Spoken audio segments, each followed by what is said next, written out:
Happy Friday edition of the Bet Like Mike show, WinDailySports.com. My name is Jon Jansen. You can follow me at JJansen34. And the star of the show, as always, you can follow Mr. Mike North at North to North.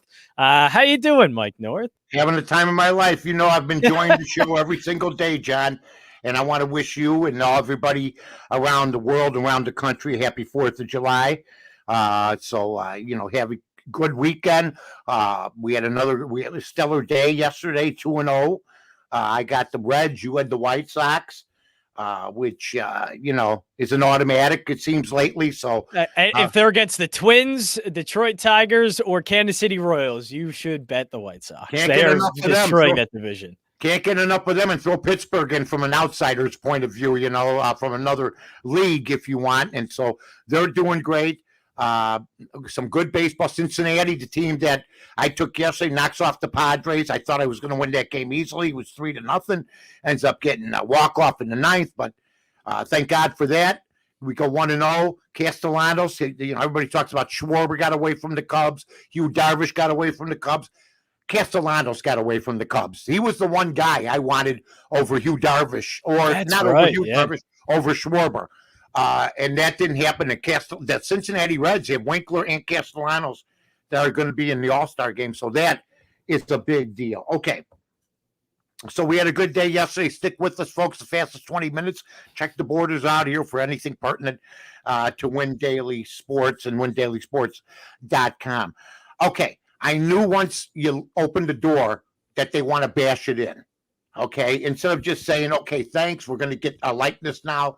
But now the rules have changed. So now we want the rules to go back to 2005 when Reggie Bush was blatant in his cheating, taking big time money under the table, houses involved, other things that we don't even know about probably. So to me, this is what happens when you give a little. They want it all. And when I say they, you can't go back in time on this, John. It was 2005. Rules were rules. He was blatant. I understand the argument, although Paul Feinbaum, I don't know when in his world it became fashionable to take that kind of money under the table to reinstore a Heisman Trophy. He broke the rules. That's the way it is. And it just seems like because he's in the media, that a lot of his media friends now are trying to get a groundswell support when there's 1,000 athletes that lost money and everything else now with the change in this rule.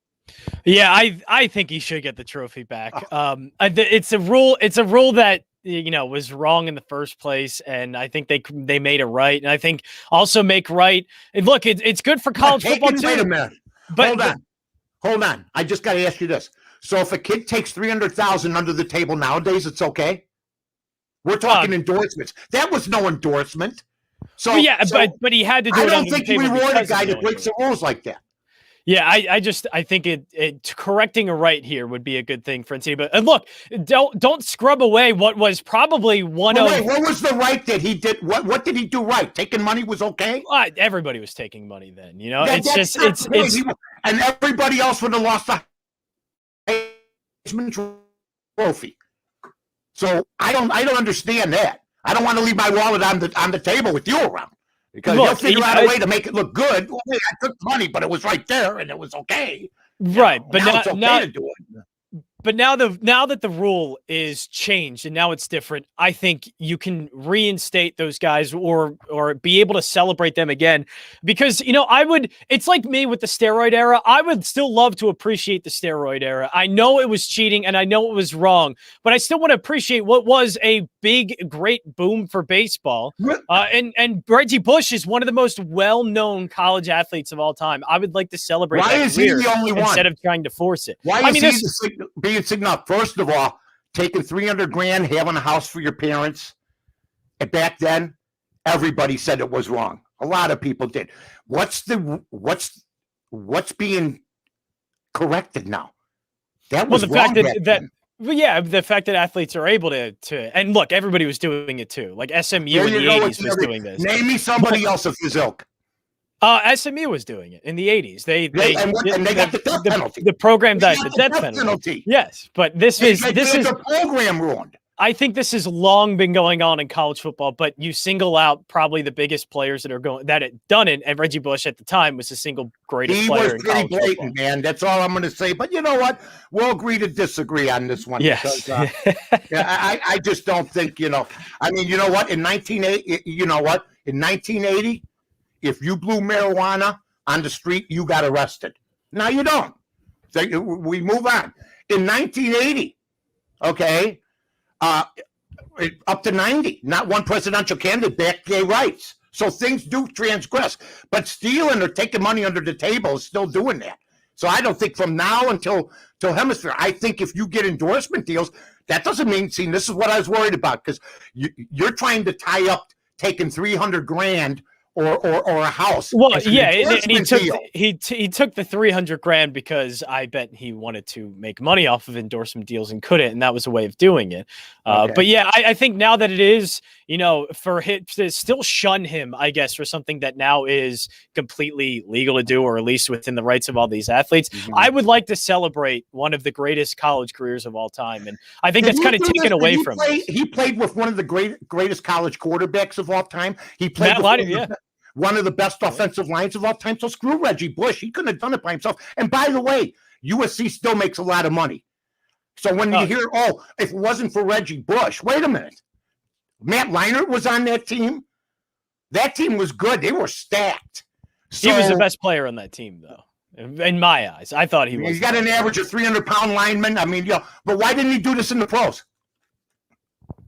Because he didn't play with USC and he didn't play with. But yeah, I mean, he wasn't the. I heard he was going to be Gale Sayers, and I saw Gale Sayers every game he ever played. That was, right. He never turned out to be that. Right. No, he never turned out to be the greatest player or the greatest running back. But he did turn out to be. Are we going to go back now and say he's the greatest player that we ever saw that didn't make it out of the? No, because I think he had a good NFL career. I don't want to chew away. I think he had a really good NFL career, but no, he wasn't. He didn't go from being the greatest college athlete, I think, at that time, and he didn't become that in the NFL. He didn't become the number one running back. Because the hype was ridiculous, even for Reggie Bush. So hey, Dallas Cowboys are going to be on Hard Knocks. I'm not a Hard Knocks guy. I've seen it all, from the Rams to the Bengals to other teams. I turn it on every so often. I've never really latched on to it like a lot of other people seem to do. It's been popular for HBO. I'm not saying it's Sopranos popular, but it's been good. They lost Inside the NFL, which I thought was the best show, HBO. But great show, yeah. It was a great show with Sonny Dawson back then and Bonicani and those guys. And now it's on Showtime. I don't watch it. But I want to ask you about Hard Knocks. You like Dallas on Hard Knocks? And this is right in Jerry Jones's wheelhouse. Yeah, I think for me, the greatest thing about at least Hard Knocks, it's not like getting an inside look at an NFL team, because you're not going to get that much access to the NFL, or teams are not going to want to show you, some things that they don't. But at least you get to see some of the personalities that are on teams. Because I remember back in the Cleveland one, Carl Nassib was on there, and he was the one doing all the economics. Like, to see Jarvis Landry was on there and blessing everybody, bless him, after destroying them on a route. Like, I love seeing NFL personalities, and look, the Cowboys have, their entire organization is a personality at this point. Like Jerry Jones, I would love to see Jerry Jones and things that he says and his personality. Like, I think if we get that, and the Dallas Cowboys have great personalities, Ezekiel Elliott, Dak Prescott, all of it, that's the only benefit I get a Hard Knock. So this could be pretty good. So I'm in New Orleans. I'm with Jesse Rogers, who was my producer at the time, who now works at ESPN 1000 and ESPN, covering baseball. Great guy. I had been with Dan Patrick right before this. We were at Pat O'Brien's in New Orleans. We're partying. And I see Jerry Jones and Bill Parcells walk in with an entourage. I see that, and I go to Jesse. I go, I'm going to buy that whole table around. There was like 12 people there. So I buy the whole table around. Okay. I decide to sit back. We're at the bar. We're watching the dueling pianos. I see some guy crawling through the crowd, crawling over the chairs. It's Jerry Jones. He comes up, Mac. He goes, he says, excuse me, gentlemen, you bought the drink? I go, yeah, my name's Mike North. I'm in Chicago, blah, blah, blah. Jesse, blah. Hey, why don't you join us? Come on by. This was a nice thing to do. We end up going back there, get a little sauce, go outside, have 2 lucky dogs with the guy. He goes, let's go get something to eat. So we spent like an hour and a half with Jerry Jones, one of the greatest guys. One of the greatest guys, a regular guy he acted like, which he is, but he's, to me. But yeah, I don't root against Dallas, but I don't root for Dallas. Well, I mean, I'm an Eagles fan, so obviously I have to root against Dallas. I love Jerry Jones. I love him because he's a terrible GM. So that's great for the Eagles. I love him. Stay in that spot as long as you want, bud. You're doing a great job. You're doing that is absolutely right. Okay, now tonight, that's great, Johnny. Tonight, we got a lot of baseball going on. Yes, we do. But we also have basketball. So let's talk about the hoops coming up, okay, my friend? How do you see the game going? What do you think's going to happen? Just off the top of your head, I don't even know if you're going to beat the next game. So let's get people geared up for the 4th. Yeah, Bucks and Hawks. That was it ended up being a slightly good game, but still, yeah, it loses its luster when I'm seeing Chris Middleton and Drew Holiday or really seeing Bobby Portis and Brook Lopez going up against Bogdanovich. It was all right. It showed that the Bucks are still a very capable, deep team. That it isn't just Giannis. I think everybody was kind of concerned. But the Bucks are a deep team, and Bobby Portis coming off the bench, starting and playing that great of minutes. Brook Lopez having a great game and kind of turning back the clock. It looked good, but the problem is either one of those teams, it just what you saw out there just can't. And either one of those teams beat Phoenix. No, I think what I saw last night. No, I don't think. Do you have hope now? And I'll give Budenholzer all the credit in the world. Great, yes, all the credit. Really, adjustment. Really he takes a lot of hits. But he adjusted. He had Lopez go low post. He's been a 3-point guy. Portis was a Bull, a former Bull, who's very capable. Is going to make some money because of how he's playing. But I can't, for rhyme or reason, pick the next winner. I can't. No, it's still because that was unpredictable last night. The way the Bucks did that, it was unpredictable to me to see Brook Lopez and Bobby Portis take over a game. It's way too unpredictable. We don't know anything about these guys and the current 5 that are on the floor for the Hawks and Bucks. So yes, I wouldn't bet it, but I do want to give Coach Bud credit because I think what people thought they were going to do, and what I thought they were going to shoot from downtown more. They were going to have Drew Holiday, Chris Middleton, and put in Pat Connaughton and just try. We talked about it yesterday. Yeah, and I thought they were going to shoot a lot of threes. They doubled down on being a bully in the paint. They put 2 centers basically in there. Bobby Portis is a hybrid center 4, but he played the 4. Brook Lopez played the 5, and they have PJ Tucker, who's a traditional 4, in the 3 spot, and they basically doubled down on size and playing in the paint. And Trae Young, if he comes back, now, which he would, I think, more have a chance of coming back than Giannis does. Do they have to change their way of playing the Bucks? Because now Trae Young is a big difference maker here. There's no doubt about it. But how is he going to come back? You still got to play bully ball, I think. Yeah, I think so too. If I'm an opponent, I love Brook Lopez. I don't care how many threes he thinks he can make. I love him when he shoots a 3 if I'm playing against him. So I do think that they should keep the size in there because if there's one thing, and I know the Sixers lost a series, but I think it was more that they couldn't hit a shot than anything else. They frustrated Trae Young for a few games, and I think it was because the length, the size, it really got to him. And with the Bucks lineup, I think they're athletic and big enough with Portis on the floor with Lopez, PJ Tucker, Chris Middleton, and Drew Holiday. That's a sizable lineup. That's an athletic lineup where Portis can go out and guard a stretch 4 like John Collins, that Brook Lopez is athletic enough to be able to guard somebody like Clint Capella. PJ Tucker's big enough, athletic enough to play against Herter or Bogdanovich, and Drew Holiday on Trae Young. I think it matches up well. And I think Bobby Portis was the key to that. He stepped into the Giannis role. Obviously, it's not going to be, as much point scoring, but stepped into the Giannis role on defense, and it worked. And I think it could work. Yeah, it was almost like, what they do in the NFL, or it's almost like they were platooning. We're going to get Giannis's points with one guy, and we're going to get Giannis's defense with the other guy. Absolutely. I think you're right. Absolutely right. And I'm just, Now you don't know which way to go. You know what I mean? So it's been the NBA. It's been crazy. Okay, it's time for.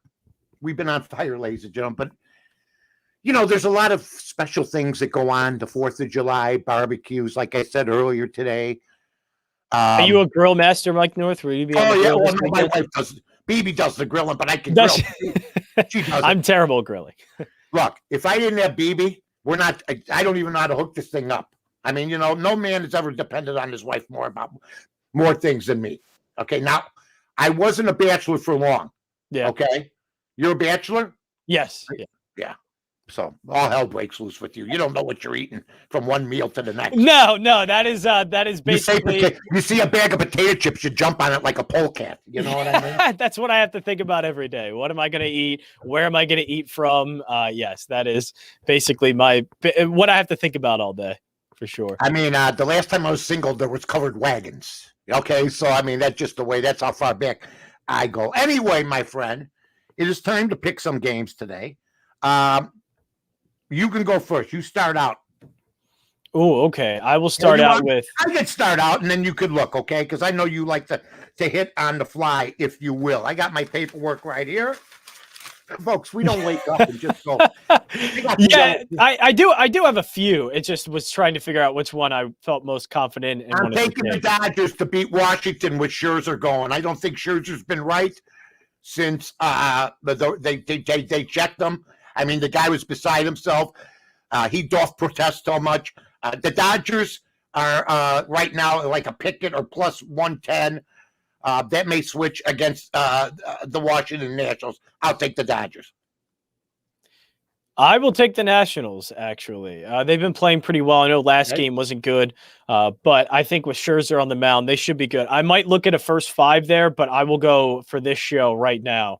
What I'm looking at, I'll take the even money on the money line for the full game. Sounds good. The Nationals have been playing well. They really have been. Yeah. So, I think for sure. Schwarber's on fire. I mean, they figured it out. I mean, I love people saying Davey Martinez figured it out. He put him at leadoff. Joe Madden did that 5 years ago. It just didn't work out as good. Yeah, no, they figured out something with a swing. I don't know what, but they changed something, and that guy's seeing the ball really well. Well, I hope they don't see the ball real well against Alec Mills tonight, ladies and gentlemen.